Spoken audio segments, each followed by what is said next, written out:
रफा पर हमले के बीच इजरायली सेना गाजा के भीतर कराहने लगी है। इजरायली फौज गाजा में ये सोचकर घुसी थी कि वो हमास का सफाया करके निकलेगी, लेकिन हमास की ढाल बनकर खड़ा हिजबुल्लाह बार बार उत्तरी इजराइल को अपने हवाई हमलों से दहला रहा है, जिसकी वजह से इजरायली फौज की ताकत दो फ्रंट पर बढ़ चुकी है। एक तरफ गाजा के भीतर हमास है तो दूसरी तरफ उत्तरी बॉर्डर पर फन फैलाए खड़ा हिजबुल्लाह उसे निगलने की लगातार कोशिश कर रहा है।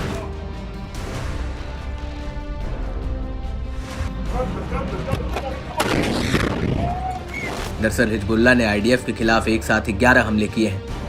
23 मई 2024 की सुबह को हिजबुल्लाह ने इजराइल की 51वीं डिवीजन के हेडक्वार्टर पर एक बड़ा हमला किया, जो उत्तरी फ्रंट को संभालती है। इस हमले के अलावा हिजबुल्लाह ने आईडीएफ की हिराम ब्रिगेड के हेडक्वार्टर को भी निशाना बनाया। आईडीएफ की ये ब्रिगेड लेबनान के पूर्वी इलाके में ऑपरेशन संभालती है और इसमें 3 बटालियंस आती हैं। बड़ी बात यह है कि हिजबुल्लाह ने इस ब्रिगेड पर कई ग्रेड टाइपे रॉकेट और फलक रॉकेट से हमला किया।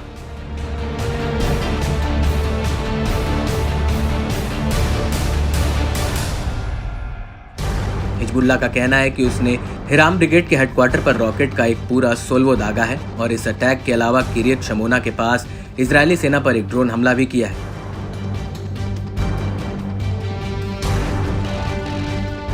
हिजबुल्लाह का कहना है कि उसका आत्मघाती ड्रोन आईडीएफ की 759वीं टेरिटोरियल ब्रिगेड के हेडक्वार्टर पर जाकर गिरा, जो कि किरियत शमोना बेस में है, और आईडीएफ का ये सैन्य अड्डा कैंप गिबोर के नाम से भी जाना जाता है, जो इजरायली सेना की हिराम ब्रिगेड का प्रशासनिक हेडक्वार्टर है।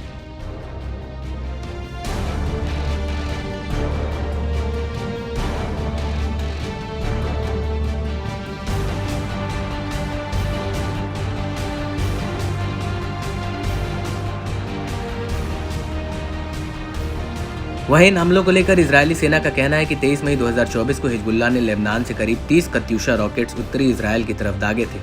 इनमें से कई रॉकेट्स को इंटरसेप्ट कर लिया गया था, जबकि कुछ रॉकेट्स खुले इलाके में जाकर गिरे थे। हालांकि इन हमलों में कोई चोटिल नहीं हुआ। आईडीएफ का कहना है कि जो रॉकेट्स खुले में जाकर गिरे उनकी वजह से पूला वैली इलाके में झाड़ियों में आग लग गई थी।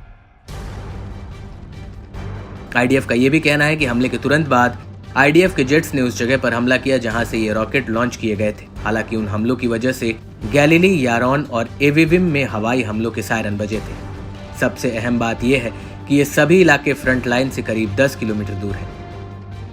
आपको बता दें कि इस हमले से पहले आईडीएफ ने एक हवाई हमले में हिजबुल्लाह के सीनियर सदस्य मोहम्मद अली नासिर फरहान को मार गिराया था, जो हिजबुल्लाह के लिए रणनीतिक और विशेष हथियारों की खरीदारी करता था।